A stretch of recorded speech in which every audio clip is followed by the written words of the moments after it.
The chimney sweeper from Songs of Innocence.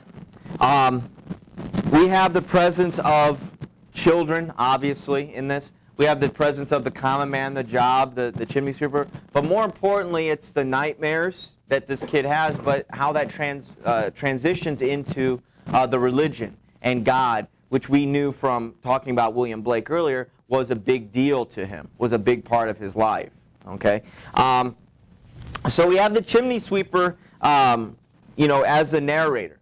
But he's talking about this other individual. There's little Tom Dacker, who cried when his head that curled like a lamb's back was shaved.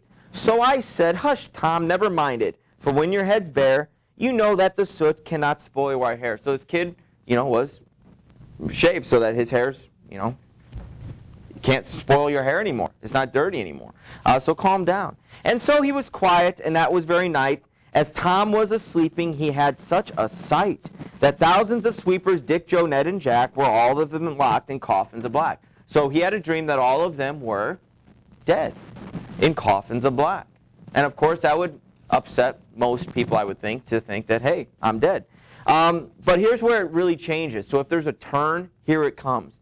And by came an angel who had a bright key, and he opened the coffins and set them all free.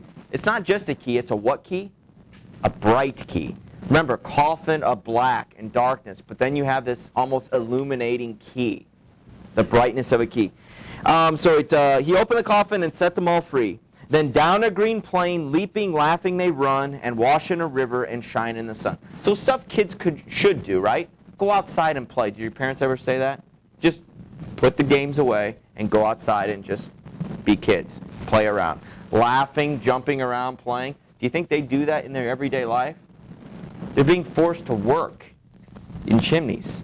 Probably not. But yet, they are released by an angel, and they're able to go and run and do all of that stuff. So then, naked and white, all their bags left behind, they rise upon clouds and sport in the wind. And the angel told Tom, if he'd be a good boy, he'd have God for his father and never want joy. So what happened was, yes, okay, guys, you had a nightmare, you died. You died. But who comes for you? Who lets you out? Me. I'm an angel. God. And look, you can run around and play. And as you rose upon clouds, what did you leave behind? Your bags that you're carrying around all your brushes and stuff in. And so if you die, if you have God for your father, you're fine.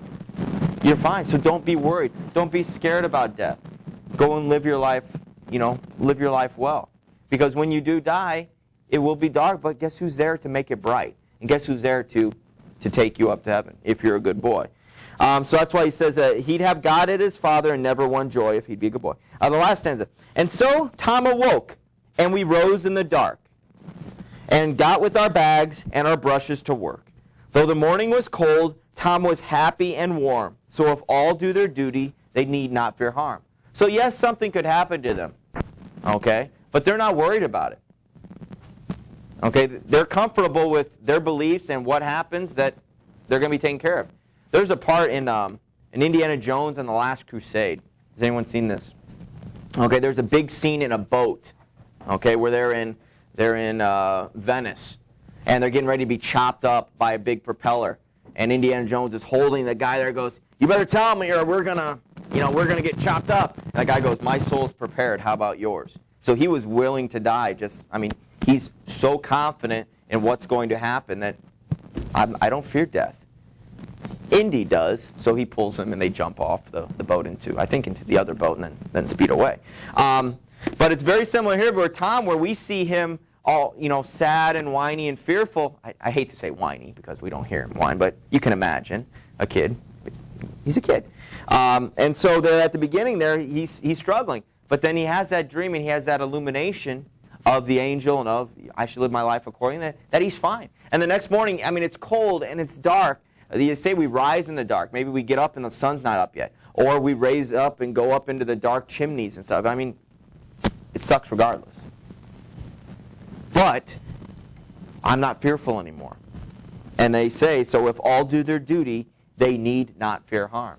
And so it kind of puts a nice little positive there at the very end. So we have the nightmares, We have the presence of God. Okay, we have that Blake thing in there. We have the children. All right. So each thing we go through, try to find those little elements, and that will help ingrain those in your mind. That, you know, what were some of the things that motivated the writers of the Romantic era? You know, come final exam time, you'll know because, oh yeah, we got, you know, these things. So, however you need to remember that, go ahead and do so.